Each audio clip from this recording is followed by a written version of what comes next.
magising at sobrang lamig pa sa umaga.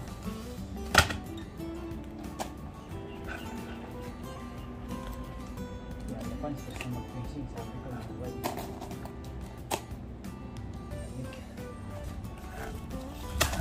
Let's see. Let's see ang napansin ng fishing.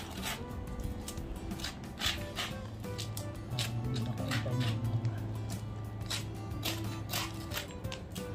intay ng summer. Sama.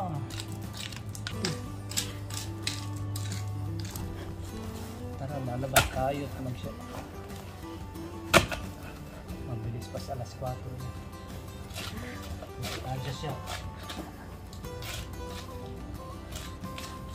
Nauna pa. Nauna pa. Ay, napa.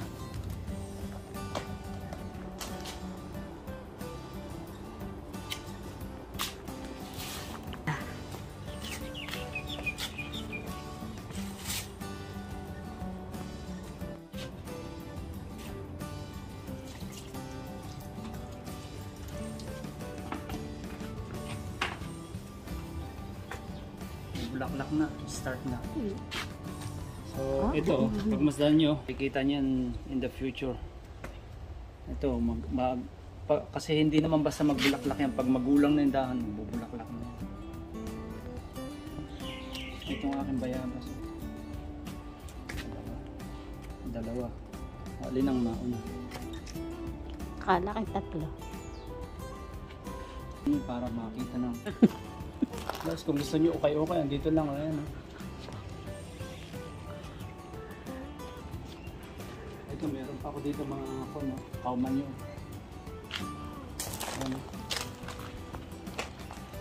Sabi ko, ang gagawin ko dyan, papasingawin ko kasi guys, pagka yung bagong lagay yan, bambahon yan. So ang gagawin ko, papasingawin ko na.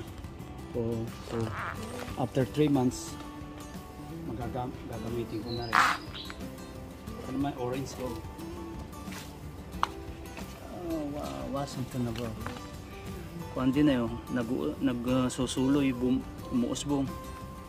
So hindi pa magbubulaklak. Saka bata pa. Crafting to, di ba pinaugatan ko sa puno yan. So tuloy-tuloy na yan. Bunga na. So pabubungahin ko ito pero kwan lang. Yung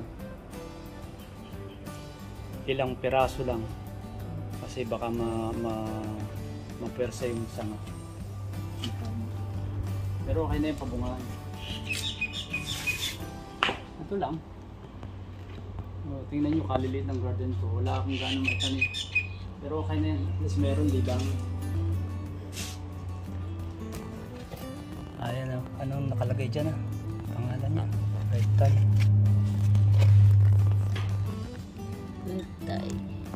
Saka gumagawa ko ng compost yung mga pinagkainan namin na prutas, yung mga pamba. Nabubulok yan. At least kahit pa paano may kaunti kang pamba, yung organic fertilizer. Dito yun. Sa dahon, foliar yun. Foliar fertilizer, some spray. Para sa mga dahon. Sana. So yung foliar fertilizer para sa mga dahon sa sanga. So direct na yun, mas mabilis ma-absorb ng halaman. Magaling yung pampabunga, pampabulaklak at pampaganda ng bunga. Mas makikita niyan. Kita niyo ito, magandang bulaklak nito, Amaryllis. Yung scientific name na Hepistrum.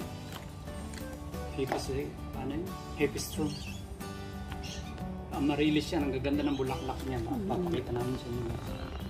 Ang kulay nito orange. Itong isa, itong binili ko sa shop. Red yan. So may dalawa na akong variety. Maraming variety, ang ganda niya.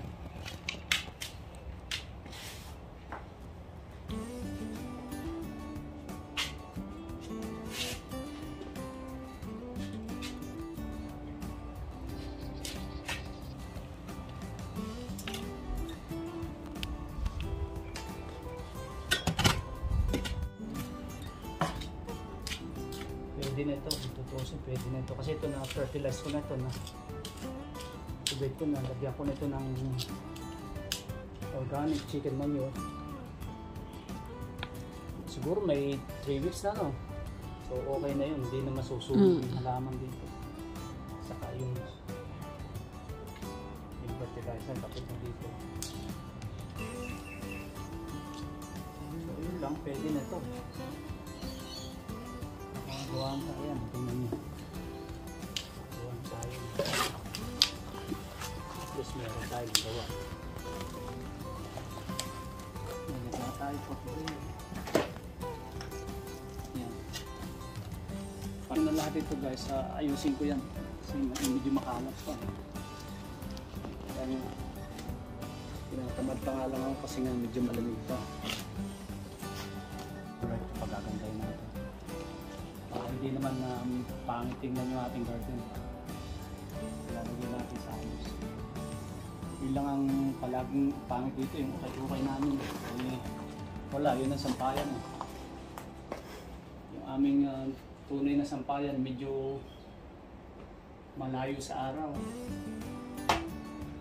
Kaya kapit ako ng ibang sampayan. Kita nyo yung aming sampayan dito. Ito maaraw pa rin. Matagal minute, madali rin kumanda.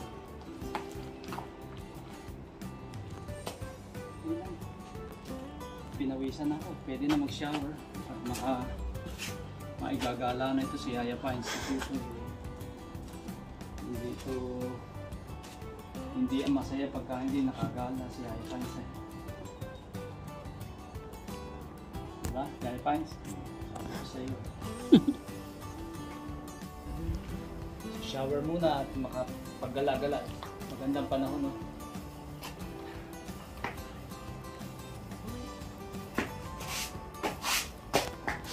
Shower ka na.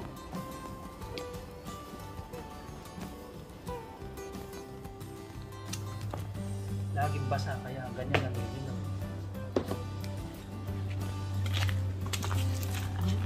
Basang-basa. Hindi makasingaw yung lupa. Saka maraming clay kaya.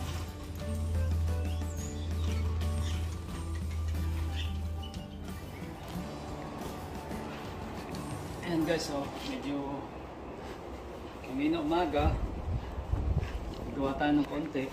Sa banda ron yun, medyo okay na. Ngayon, ito naman.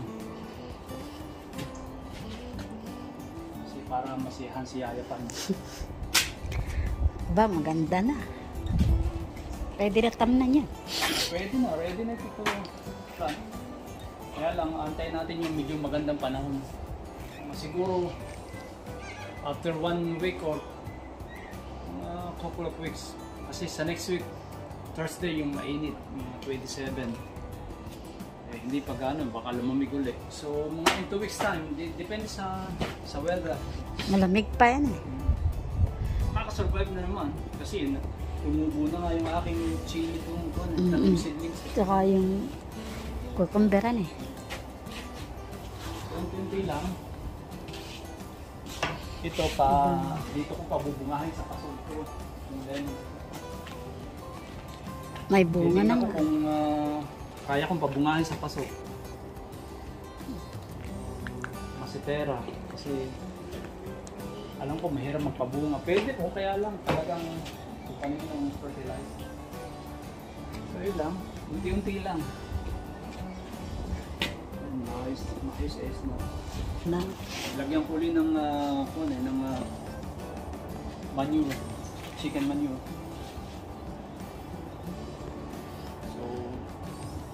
Ready na yan.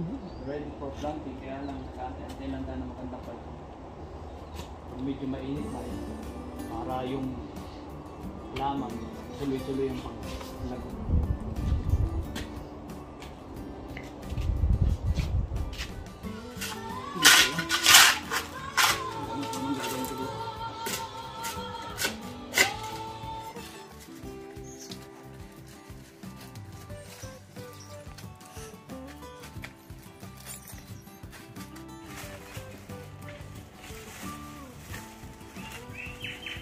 Good morning mga idol, ito. Nagkakapon lang si Kid. Agad din ng konti, pampagising lang dugo sa umaga. Hindi yun.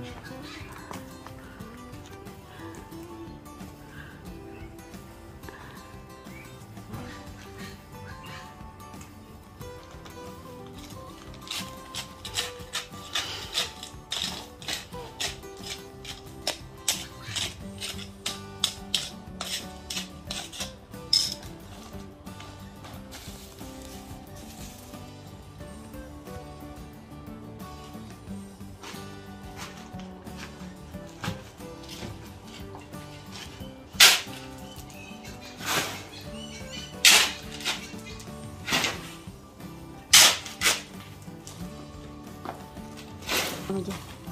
Nagawa ko nakagabi ito eh. May naisip ko lagyan ng plastic sa ilalim.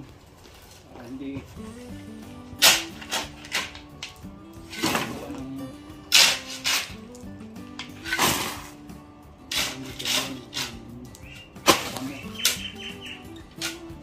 hirap ito guys eh. Ito kasi dati nilagyan nila ng blue metal sa ibabaw. Hindi naman nila nilagyan ng plastic mud sa ilalim. Kaya yan, no? Pagka yung no, tubo ng damo. Ano yung diskarte dito eh. Kaya ang hirap pa naman magbunot ng damo. So ganyan, buti pa yung kung talaga yung lupa eh. Para kung ano, gamasin mo na grass cutter mo na lang. Ito eh, nakasingit sa mga bato. Hirap gamasin yan. Unless sprayan na lang. Eh spray naman, it's not good for the soil. Kapag yung soil nasisira.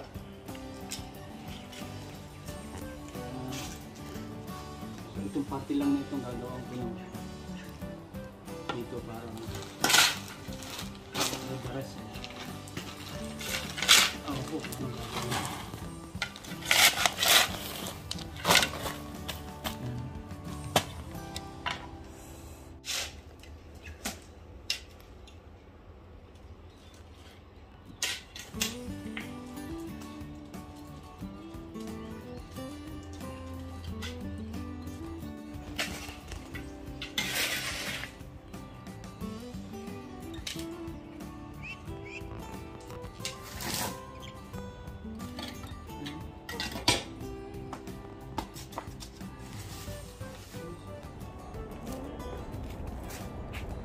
Ito guys, medyo okay na itong aking flat.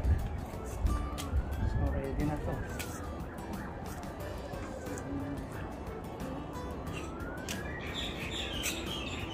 Ginawa ko dito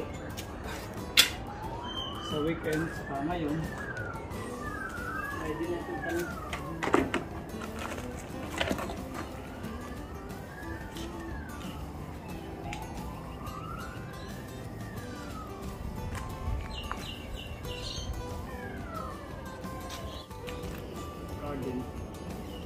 So ito eggplant, chili lang ay tatanim ko. Last time nagtanim ako ng palaya sa paso, hindi gaanong maganda. Bunga lang ng ilan. Pero ito may lemon ako, may lemon pa ako sa paso. Sarado kalamansi, malambas. Ito mga ito ay mga roses. Kulay gumandala. Ano lang itatanim ko dyan at saka chili. Meron akong tanim na okra doon sa trabaho ko. Doon na lang ako kasi wala namang space dito. Magtanim akong okra doon. Magtatanim din ako ng mga eggplant, talong. Bahala na kung ano. Last time marami akong nakuha doon ng ampalaya. Nagtanim ako ng ampalaya last time doon. Ito yung mga seedlings ko. Ito tumubo.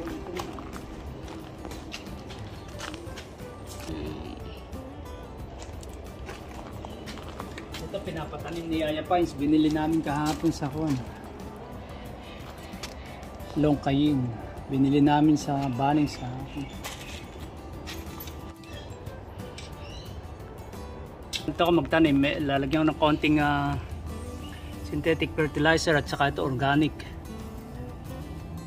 Para meron na kaagad saka lalagyan natin na kuwan. Soil. Ano yan? Yan, tapos lalagyan nyo ng konting soil para hindi lumapat yung fertilizer. So yun, so by the time na ito lumalaki, kakaugat, makukuha na niya yung fertilizer sa ilalim. Kaya ganun ang ginagawa. Yung tinatawag nila na basal, yung paupo, kung tawagin pa namin, paupo. So yan, tapos lagyan natin ng magandang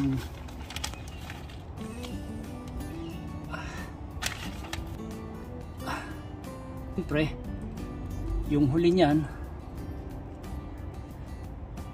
natural, didiligan. Yun lang guys. Tapos ito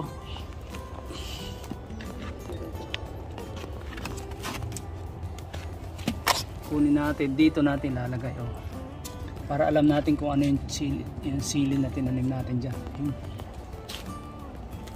Ito siyempre didiligan. Yan yung chili ni Yaya Pines. Kain.